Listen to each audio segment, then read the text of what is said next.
Olá, meus prezados amigos internautas, mais uma vez venho até vocês para compartilhar mais um estudo acerca do criacionismo, bem como acerca de como tudo aconteceu cada dia no seu dia específico. E hoje nós falaremos acerca do terceiro dia da criação, onde falaremos acerca da separação das águas e a formação da terra seca. No relato de Gênesis, Deus ordena que as águas sejam separadas para que a terra seca apareça. Essa descrição ela não deve ser interpretada de forma simplista como num passe de mágica, mas para que compreendamos a ordem e a intenção divina por trás da criação. A água e a terra são vistas como elementos fundamentais da criação, e a separação indica um processo de organização do mundo. Esse estudo ele está dividido em duas partes. Por isso, essa é a primeira parte do terceiro dia do processo criacionista. Eu sou o pastor e professor Eliezer Guedes, e peço que você se inscreva no nosso canal para receber os nossos estudos em primeira mão. Ao final do vídeo, deixe o seu like e nos ajude a divulgar esse estudo. Essa série de estudos está baseada no meu livro A Idade do Homem na Terra, que pode ser adquirido por meio do site eliezerguedes.com.br. Sendo assim, segue o nosso oitavo estudo, o terceiro dia da criação, parte 1.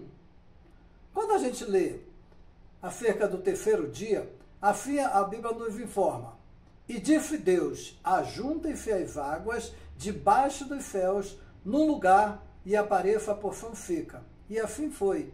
E chamou Deus a porção seca terra. Ao ajuntamento das águas chamou mares.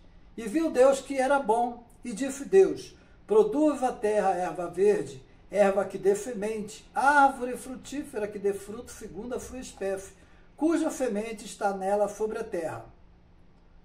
E assim foi, e a terra produziu erva dando semente conforme a sua espécie, e a árvore frutífera, cuja semente está nela, conforme a sua espécie.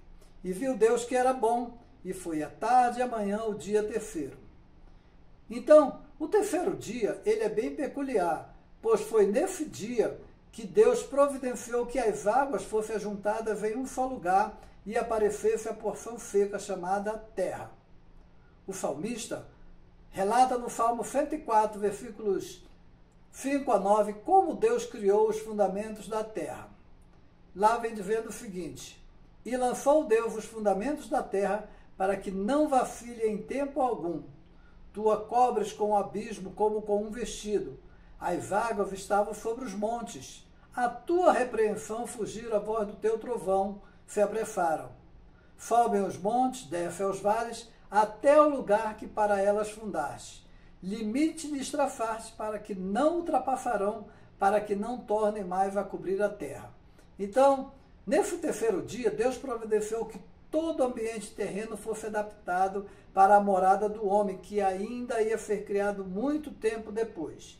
Então, primeiro foram criadas as ervas, as plantas com as suas sementes e as árvores com as suas sementes, para que a terra tivesse a sua própria autossuficiência, sem a intervenção humana, pois o homem ainda não havia sido criado. Então, como eram as primeiras plantas? A gente vai ver nesse quadro aqui, que após a separação das águas e da terra seca, o texto bíblico menciona que Deus fez surgir a vegetação, com destaque para as ervas que produzissem sementes e árvores que dessem fruto segundo a sua espécie. Esse ato de criação geralmente é interpretado pela maioria como a introdução das primeiras formas de vida vegetal. Então, nos versículos 9 a 13 de Gênesis, há a declaração de que uma flora completa apareceu com todas as suas espécies básicas no terceiro dia. Porém, a gente vai ver que ela não ficou assim como num passe de mágica. E também não há como precisar quanto tempo levou para a Terra ficar com a sua flora completa, porque a luz que penetrava aqui na Terra ainda era bem pequena, em pequena quantidade, visto que uma camada de nevoeiro cobria sobre toda a face da Terra. A partir daí, a Terra começou a ficar como um ambiente habitável, porém não completo ainda. Esse período levou mais alguns anos sobre o olhar humano, porém, sob o olhar divino, isso levou apenas um dia. Então, as primeiras plantas mencionadas, elas podem ser vistas como organismos relativamente simples, possivelmente semelhantes às atuais ervas e musgos, que tem a capacidade de se adaptar a condições variadas e pouca luz. Como a gente pode ver aqui, como eram mais ou menos as primeiras espécies, ou seja, ela usava bem pouca luz. Uma outra coisa que a gente vai ver é que as primeiras plantas poderiam ter se adaptado a condições de luz mais baixa, isso é, a presença de outras formas de vida, como algas, sugere que a fotossíntese poderia ocorrer em ambientes aquáticos e sombreados antes do desenvolvimento de floresta densa em terra firme. Elas dependiam muito de um ambiente úmido. De acordo com os livros de botânica, os primeiros seres vivos que deram origem às plantas são os desconhecidos. Então, as primeiras espécies unicelulares, as briófitas, elas viviam na terra e não podiam alcançar grandes dimensões. Por quê? Porque os seus vasos eram simples demais e perdiam muita água facilmente. Essas espécies necessitavam viver em locais úmidos, pois eram muito dependentes de água. Assim eram as primeiras espécies. Tá? Mas isso foi há muitos anos, em que Deus chama como o terceiro dia. Embora a Bíblia não se predispôs a explicar cientificamente como ocorreu o processo criacionista, vale lembrar que o início de Gênesis começa com uma premissa geral, e logo em seguida os detalhes vão sendo explicados aos poucos. Como exemplo disso, a gente vê no primeiro versículo de Gênesis, que diz assim, ó, no princípio criou Deus os céus e a terra. Então, nesse primeiro versículo, temos uma grande premissa, dizendo que todo o espaço sideral, com a sua infinitude de planetas, foi criado. A seguir, ela se volta agora para o nosso planeta e informa que a Terra ela era sem forma e vazia, e que aqui só havia águas e trevas. Alguns teólogos defendem a ideia de que entre o primeiro e o segundo versículo da Bíblia há um hiato de tempo e que por isso a Terra ficou sem forma e vazia. Então, a Terra, enquanto estava em formação, ela era sem forma e vazia. Porém, aos poucos, ela foi tomando a forma à medida que as coisas foram sendo criadas. Quando a gente lê lá em Isaías capítulo 45 e 18, na versão Almeida atualizada, a Bíblia nos diz assim: assim diz o Senhor que criou os céus, o Deus que formou a terra, que a fez e estabeleceu, não a criando para ser um caos, mas para ser habitada. Eu sou o Senhor e não há outro. Então, somente a partir do segundo dia, a Bíblia começa a se voltar exclusivamente para a terra, que é o ponto principal do tema proposto inicialmente. Então, ao final do primeiro capítulo de Gênesis, parece que as informações foram encerradas, mas a gente vai ver que as informações são mais pormenorizadas a partir do capítulo 2, a respeito da criação do homem.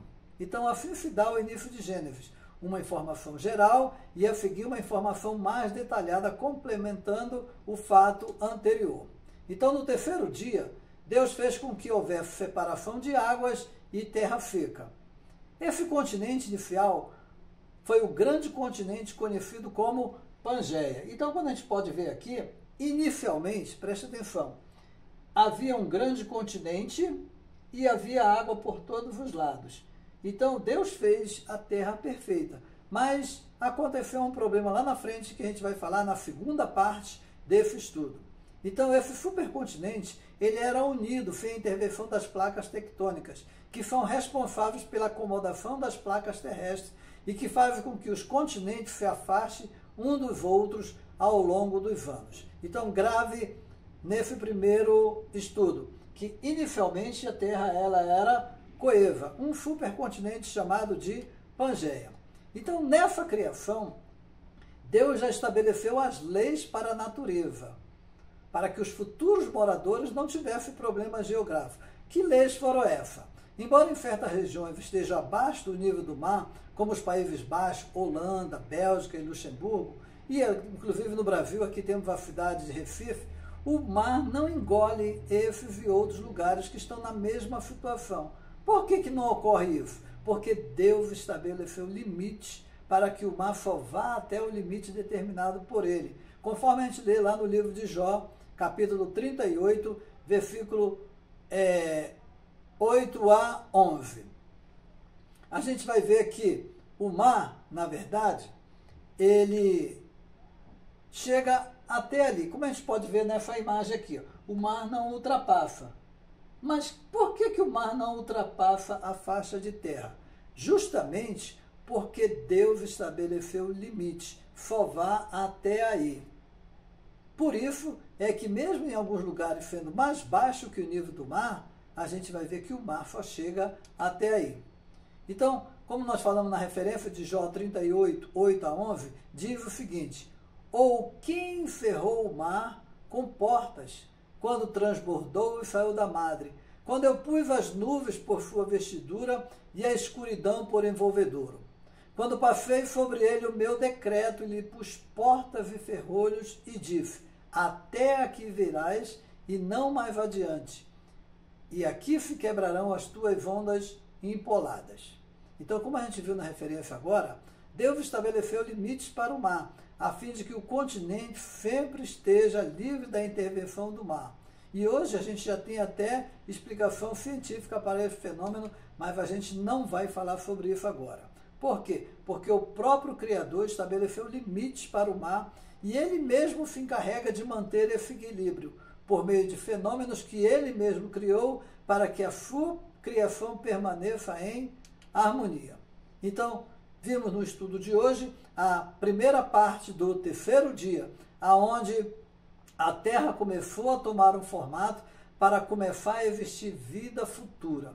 Esse estudo, ele mostra que a Terra anteriormente, sem forma e vazia, começou agora a tomar forma e começou a ser preparada para os futuros habitantes.